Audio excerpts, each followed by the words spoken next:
Hello বন্ধুরা, আমি হলাম পুতুল বোস। পুতুলের ঘর চ্যানেলতে সবাইকে স্বাগত জানাই। সবাই নিশ্চয়ই ভালো আছেন।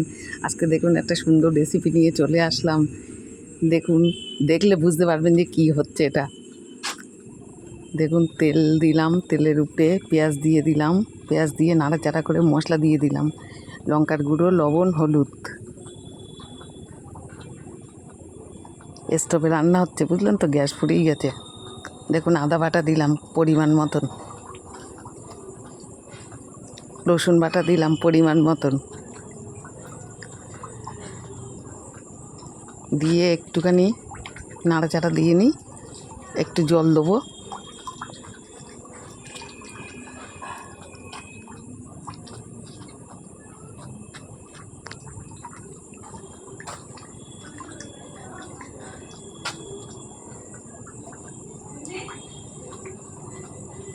কষানোটা হয়ে আসছে। দেখুন, আলু আর কচুরমুখী ভাজা করে রেখেছিলাম, দিয়ে দিলাম, দিয়ে একটু নাড়াচাড়া দিয়ে ভালো করে মিক্সড করে কষিয়ে নিই।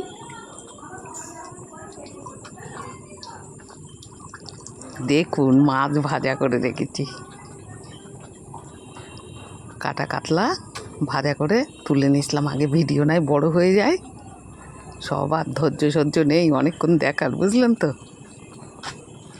দেখুন, একটু তেল দিয়েছি, এবার রাঁধুনি দিয়ে দিলাম, রাঁধুনি ফোড়ন। হ্যাঁ, রাঁধুনি ফোড়নটা দিলে হেভি টেস্ট হয়। আর কোনো মশলা দেবো না আমি, এটাই মশলা। আমি রসুন বাটা দিয়েছি, পেঁয়াজ কুচি দিয়েছি, আর লবণ দিয়েছি, হলুদ দিয়েছি, একটু সামান্য লঙ্কার গুঁড়ো, রাঁধুনি ফোড়ন।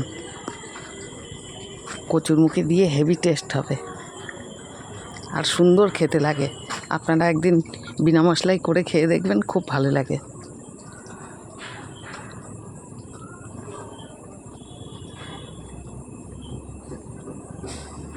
জল দিলাম, আর একটু জল দেবো।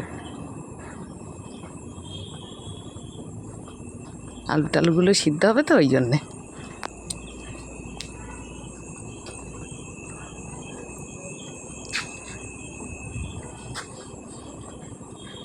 দেখুন, ঝোলটা আমার ফুটে গেছে। দেখি সিদ্ধ হয়নি, এখন একটু বাকি আছে, আর একটু হোক, তারপরে মাছটা দিয়ে দেবো। দেখুন, মাছটা দিয়ে দিলাম। এবার একটু ডুবিয়ে ডুবিয়ে দিই, মাছটা তাহলে সিদ্ধ হয়ে যাবে। আর এইবার দেখুন, ঝোলটা ফুটে গেছে, এবার নামানোর মতন সময় হয়ে এসছে। দেখুন, আমার কচুরমুখী, আলু সব সিদ্ধ হয়ে গেছে, খুব সুন্দর লাগবে খেতে। কাটা কাতলার ঝোল কচুরমুখী দিয়ে আলু দিয়ে, একটা সুন্দর নতুন রেসিপি। যাই হোক, দেখুন, একটু ঢেকে দিলাম, ঢাকনাটা আবার তুলে নিলাম। এবার আমার হয়ে গেছে, এবার আমি নামিয়ে নেব। দেখুন, এক এক করে মাছগুলো তুলে নিলাম, না ভেঙে যাবে।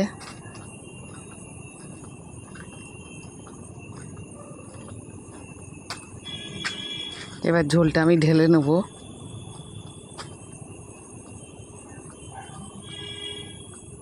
ঝোলটা আমি ঢেলে নিলাম, এবার মাছগুলো আমি আবার ঝোলের উপরে তুলে দিলাম। তাহলে সুন্দর হলো আমার কাটা কাতলার ঝোল। ভিডিওটা দেখবেন সবাই, একটা শেয়ার লাইক করে দেবেন। ছাড়লাম, টাটা।